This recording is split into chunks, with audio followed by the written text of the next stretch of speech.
கஷ்டம் சுதந்திரமாக நம்ம ஏற்கனவே நம்ம நாவை பற்றி பார்த்துருக்கோம்.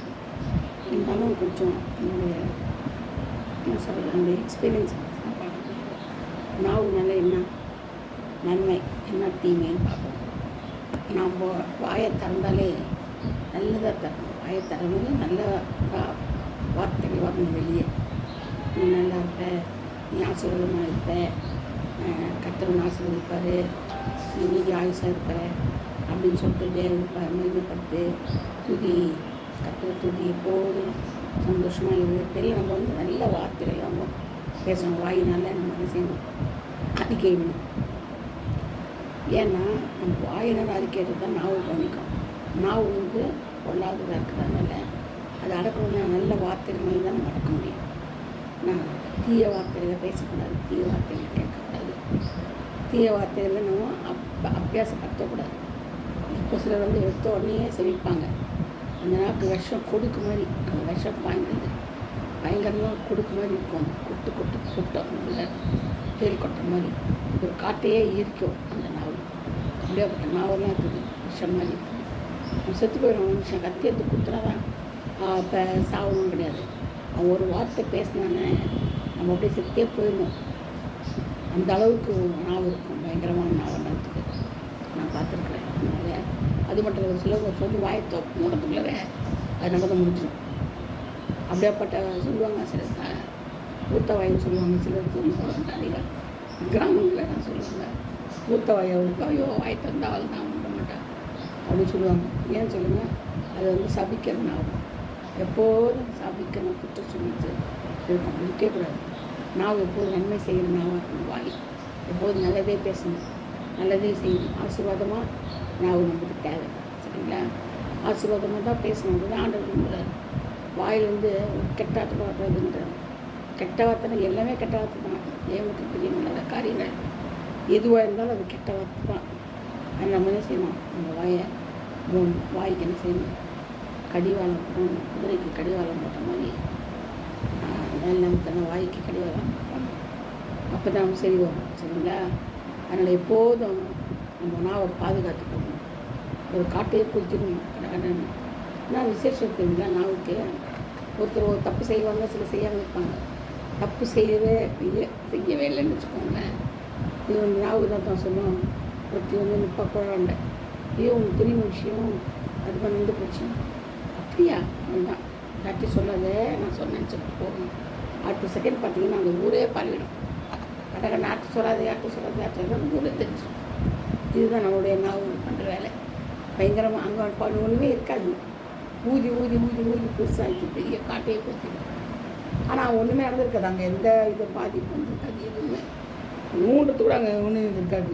ஆனால் அவங்க சொல்கிறது பயங்கரமாக அப்படின்னா பேச்சு ஊரே கலக்கி வச்சுட்ருப்பாங்க. எவ்வளோ பேர் பாவம் இல்லைங்களா? தேவனுக்கு பிரியமாக இருக்கும். அதை சில விசுவாசிக்கு கூட செய்கிறாங்க, விசுவாசிக்க செய்கிறாங்க. சில பிடிக்காத ஊழியக்காரங்க கூட இருக்கிறாங்க. இந்த மாதிரி பெருசுப்படுத்தி காரியத்தை பெருசுப்படுத்தி விசுவாசியை பற்றி அது ஒரு அவிசுவாசியை பற்றி பெருசுப்படுத்தி பேசி அவங்களோட மனமடிவாக்கி சாகிற அளவுக்கு தள்ளிடுவாங்க. அது ஒரு பெரிய பாவம். அது கதியில் எடுத்து குத்தா தான் பாவம் இல்லை, கொலை இல்லை. வாயினாலே கொலை செய்யலாம், வாயினாலே கொலை செஞ்சுருவாங்க ஈஸியாக. அவங்க கிட்டே போயிடுவாங்க. ஒரு பழமொழியே இருக்குது, நாவினா ஆறாது, நாவினா சுட்ட படுங்குது. இந்த புண்ணு வந்து வாயை ஒரு அடி அடிச்சா கூட ஆகிடுமா. நம்ம ஒரு அடி அடிக்கணும் இல்லையா, வளர்ந்துருவாங்க, அடிப்பாங்க, நடிச்சு போட்டாங்க. நாவினால் சுடுறாங்க பாருங்க, வார்த்தைகளால். அது தாங்கிக்கவே முடியாது, யாராலையும் பயங்கரம் தாங்கிக்கவே முடியாது. அந்த அளவுக்கு நம்ம மனசு கஷ்டப்படுவோம், வேதனைப்படுவோம். அதனால் ரொம்ப ஜாக்கிரதையாக இருக்கணும். மாவை பிடிச்சி நம்ம வாய் பிடிச்சி அதே பாருங்கள். நீங்கள் சபிக்க மாட்டோங்க, எடுத்தோடனே சபிப்பாங்க. நீ நாசமாக போயிருந்தேன், நீ இருக்கவே மாட்டேன், அப்படியா இப்படியா காரணமே இருக்காது, அவங்க சபிப்பாங்க. அதனால் சபிக்கக்கூடாது, அது தப்பு. நன்மையும் தீமை ஒரே நாவில் இருந்து வரக்கூடாது. இனிப்போம் தித்திப்பான தண்ணி ஒரே நாவில், கசப்பான தண்ணி ஒரு நாவில் வரக்கூடாது. தேவனை துதிக்கிறது, அதில் இருக்கிற மற்றவங்க சபிக்கிறது இந்த நாவில் இருக்கக்கூடாது. நானும் தான் எனக்கு தெரியாத நேரங்களை நான் பண்ணியிருக்கேன். பண்ணலை வருஷத்தவா நான் சொல்லவே மாட்டேன். அநியாயம் பண்ணுறவங்க தான் இல்லைன்னு சொல்லலை. நான் ஒரு பாவி தான் இல்லைன்னு சொல்லி நம்ம என்ன செய்யணும் அனுதினமும் சுத்திகரிச்சிக்கணும். நம்மளே சுத்திகரிக்கணும்.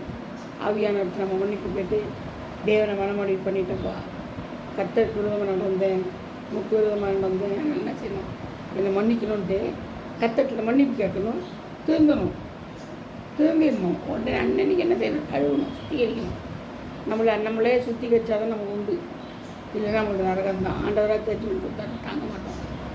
அவர் கொடுக்கவும் மாட்டார். எப்படின்னா நமக்கே தெரியும் நம்ம எங்கே போகணும் இல்லையா.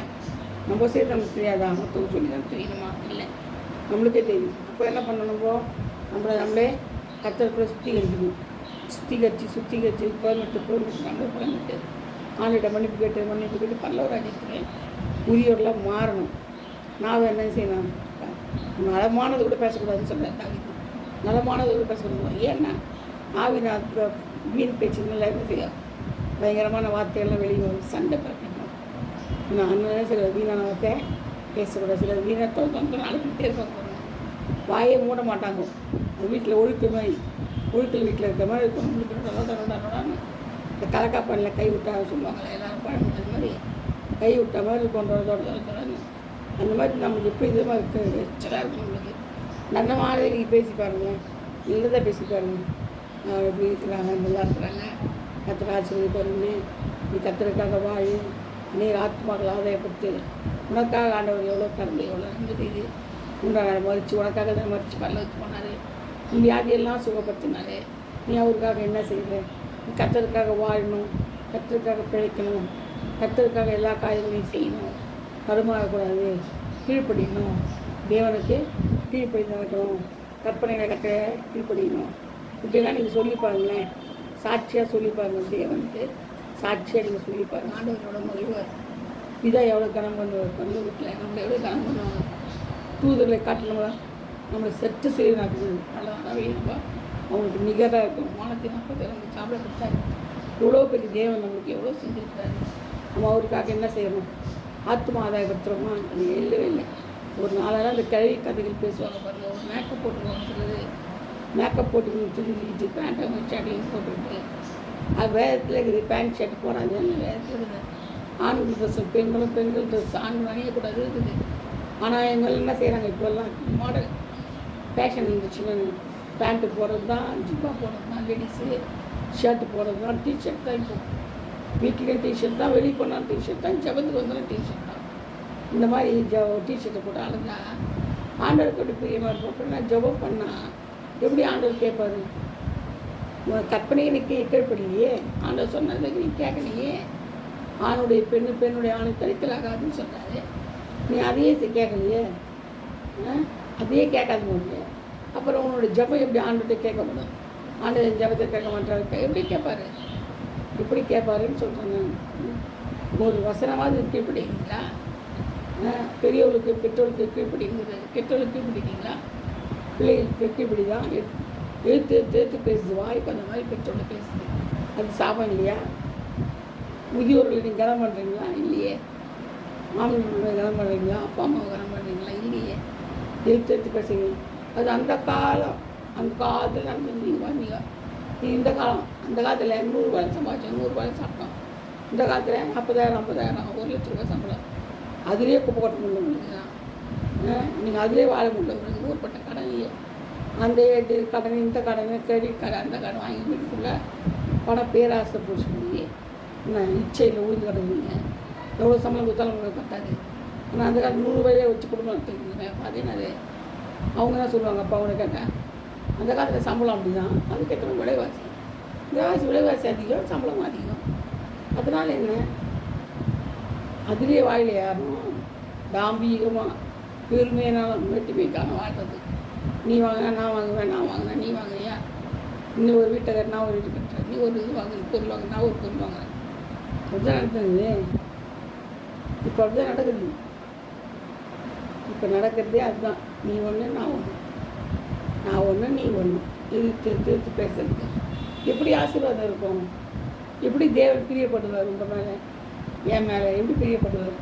வித்தண்டவாதம் பண்ணுறது, வசனத்தை குறித்து வித்தண்டவாதம் விவாதம் பண்ணாதேன்ற ஆண்டவங்க. நீ விவாதம் வசனத்தை குறிச்சே பண்ணுறது விவாதம். அது அப்படி இல்லை. அப்போ ஒரு கடவுளையும் அப்படி செஞ்சார். இப்போ என்ன கடவுளா? இப்போ நம்ம என்ன கடவுளா? அதே மாதிரி நடக்கிறதுக்கு, அதே பின்தொடர்ந்து செல்றதுக்கு நம்ம என்ன கடவுளா? நம்மளே ஒரு மனுஷன் தானே. அவரும் மனுஷன் இல்லையா? அவர் கடவுளே செஞ்சார். அவர் கடவுளே இல்லை, மனுஷனாக ரூபெடுத்து வந்தார். அப்புறமா தான் 3 நாள் உயிர்த்து இந்த கடவுளாக மாறினார். நம்ம கர்த்தருக்குள்ளே கண்ணி கொடுக்கணும் இருக்கணும். ஒரு நாளிலும் நம்ம கர்த்தருக்குள்ளே கண்ணி கொடுக்கணும், தேவனுக்காக வாழணும். அதனால் நம்ம நடக்கும்போது கர்த்தர் நம்மளை பெரிய ஆசீர்வாதம் நம்மளுக்கு தருவார். ஒவ்வொரு நாளும் நம்ம நாவை காத்துக்கொள்ளணும். நாவை காத்துக்கொள்வது, வாயை கட்டுறது நம்ம முக்கியம். இது அதெல்லாம் முக்கியம். இது நமக்கு என்ன இருந்தாலும் சரி, நமக்கு அது நாவை காத்துக்கொள்ளணும், வாயை காத்துக்கொள்ளணும். அந்த மாதிரி இருக்கும்போது தான் நம்மளுக்கு ஆண்டவர் வந்து நம்மளை பிரியப்படுவார். அவருடைய கற்பனைகளை கைக்கொண்டு நம்ம நடந்தோம்னா நமக்கு எல்லா ஆசீர்வாதமும் கிடைக்கும். அவர் வசனத்தையே கீழ்ப்படிஞ்சோம்னா நமக்கு எல்லாமே கிடைக்கும். ஆண்டவருடைய ஆசீர்வாதம் கிடைக்கும்.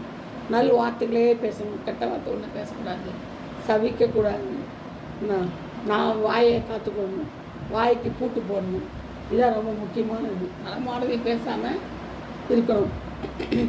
அதனால் இப்போ தேவன் தண்டிக்கிற மனுஷன் வாழ்க்கை யோபுல சொல்லப்பட்டது. அதனால் அவர் யாரையும் அனாவசியமாக தண்டிக்கிறதோ பண்ணுறதோ கிடையாது. நேசிக்கிற தேவன், அதிகமாக அன்பு செலுத்துகிறவர். யார் அதிகமாக அன்பு செலுத்துகிறாங்களோ அவங்கள தான் சிரிச்சிக்க முடியும், அவங்கள தான் நல்லது நடத்த முடியும், அவங்கள தான் பல்லவராஜ்யத்துக்கு கூட்டிகிட்டு போக முடியும்.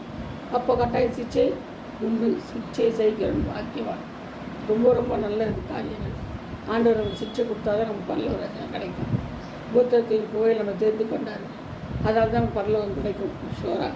அதனால் நம்ம என்ன செய்யணும்? இடுக்கமான வாசல் வழியாக பிரவேசித்து பரலோகராஜ்யத்துக்கு நம்ம போகணும். வசனம் எல்லாம் காத்துக்கொள்ளணும். வேதம் வசனம் ஒவ்வொன்றும் ஆமேன் என்று நம்ம வாயில் காத்துக்கொண்டு கர்த்தருக்காக வார்த்தைகளை பேசி, அவருடைய வசனங்களை பேசி மற்றொரு காதலாக நம்ம ஜீவிக்கணும். கர்த்தர் தாம் இந்த வார்த்தையெல்லாம் சொல்லிப்பாராக, பாதுகாப்பாராக. ஆமேன். ஏலியா பேசுகிறார். God bless you all. Thank you all.